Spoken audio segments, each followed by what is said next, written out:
Bonjour à tous, je suis Marion. Merci de nous retrouver pour ce nouveau tuto. Dans notre dernière vidéo, nous avons réalisé 3 constructions moyennement difficiles et découvert quelques secrets de Pix. Cette fois, nous allons voir comment reproduire les modèles du niveau difficile. Attention, car maintenant nous passons au mode expert. Avec les cartes rouges, je vais vous montrer les techniques les plus complexes et surprenantes de Pix. Par exemple, comment réaliser l'effet ventouse, faire tenir des cônes inversés, pointe contre pointe, et bien d'autres secrets encore. Des techniques que vous pourrez utiliser aussi en jouant librement pour réaliser des constructions improbables et qui défieront les lois de la gravité. Maintenant que vous avez pratiqué les premières techniques et que vous maîtrisez bien les gestes, voyons ensemble comment améliorer encore votre dextérité. On y va! Pour ne pas changer, je vais choisir ma carte préférée et il s'agit du caméléon. Comme pour les autres niveaux, regardez bien la carte, essayez de repérer quelle pièce compose la figure. Ensuite, vous pouvez la retourner pour vérifier combien de planches il vous faut, combien de cônes, de quelle taille, de quelle couleur. Observons l'animal. 4 pattes, ok. Un dos bombé, ok. Mais un des aspects fascinants du caméléon, ce sont aussi ses drôles d'yeux, un peu globuleux. Et c'est là que vous attend le principal et nouveau défi de cette carte rouge, réaliser des ventouses avec les cônes. Mais commençons par réunir nos éléments. On l'a vu, Pix permet, l'air de rien, d'apprendre aux enfants à dénombrer, à renforcer leur repérage dans l'espace. Reproduire ces constructions offre aussi l'occasion de faire de petits calculs très simples. Par exemple, de combien de cônes jaunes aurons-nous besoin? Eh bien, nous aurons besoin de 4 cônes jaunes pour les pattes et de 2 cônes jaunes pour les yeux. 4 plus 2 font 6. De combien de cônes bleus aurons-nous besoin? Eh bien, nous aurons besoin de 4 cônes bleus pour les écailles d'un côté. Nous déduirons qu'il faudra le même nombre de cônes bleus de l'autre côté, ce qui fait 8, plus 2 pour les yeux. En tout, nous aurons donc besoin de 10 cônes bleus. Et enfin, nous aurons besoin de 2 cônes rouges pour les yeux.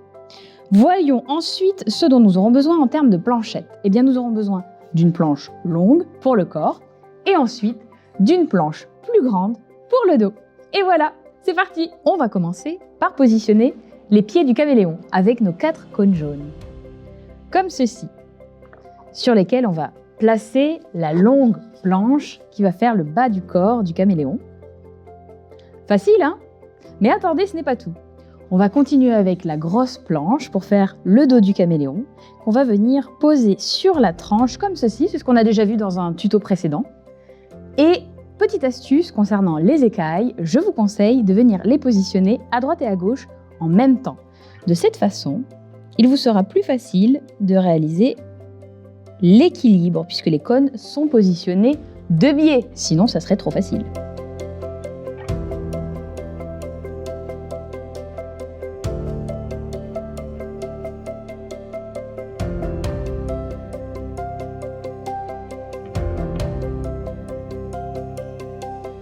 On arrive au bout des écailles et on va passer maintenant à l'aspect magique de cette figure.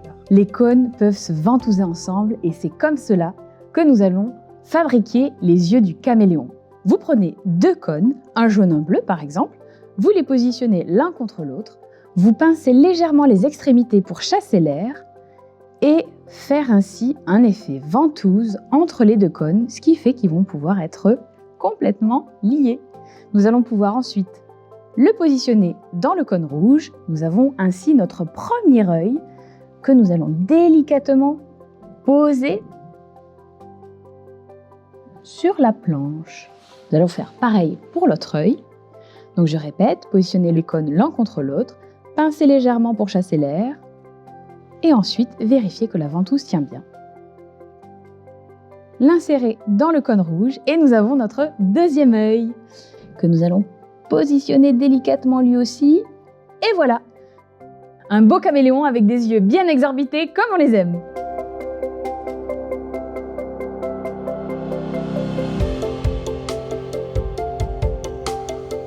Prêt à découvrir un nouveau pouvoir magique de nos petits cônes? Passons à la tour inversée, The Reverse Tower. On a vu qu'on pouvait ventouser les cônes, et bien figurez-vous que l'on peut aussi les faire tenir pointe contre pointe. Là, c'est vraiment un challenge pour les plus téméraires, à faire seul ou à plusieurs, et qui va faire appel à des capacités de planification. Pour placer les cônes jaunes sur les rouges et les faire tenir pointe contre pointe, je vous invite à vous installer bien en face. On va commencer à placer les 3 cônes rouges qui vont servir de base et ensuite, on va préparer nos 3 cônes jaunes, en prendre 2 que l'on va pré-placer sur la petite planchette. À partir de là, nous allons venir poser les 2 cônes jaunes pointe contre pointe sur les 2 cônes rouges. Et avec une main, on va venir prendre le 3e cône jaune et faire la même chose sur le 3e cône rouge.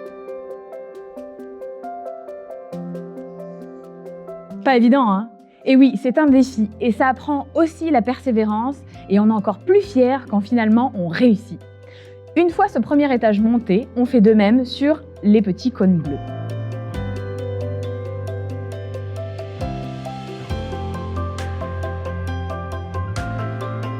Petite astuce, préparez le 3e cône jaune.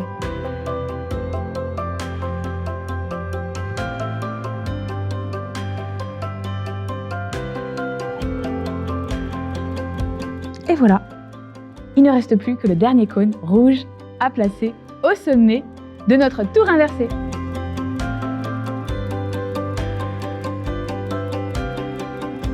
Vous maîtrisez maintenant toutes ces techniques et avez soif de nouvelles constructions? Ça tombe bien, nous avons encore de nombreux défis à vous proposer, notamment avec nos cartes vertes, les cartes Challenge, Fusée, Gratte-Ciel et même Everest. Que l'on en soit au niveau 1 avec une petite grenouille ou qu'on ait validé le niveau expert, on retire toujours une grande et légitime fierté de ses réalisations. Et ça, c'est excellent pour l'estime de soi. Alors on ne s'en prive pas. Plus on va s'entraîner, plus on va accroître sa capacité à se concentrer et renforcer sa dextérité. Alors jouez, exercez-vous, amusez-vous, que ce soit en reproduisant des modèles ou en inventant de nouveaux, seul ou à plusieurs. Et pour découvrir tout ce qu'il est possible de réaliser avec Pix, rendez-vous sur les réseaux sociaux. Sur Facebook ou Instagram, on adore faire découvrir vos constructions. N'hésitez pas à nous les envoyer ou à les poster avec le hashtag DéfiPix. À bientôt!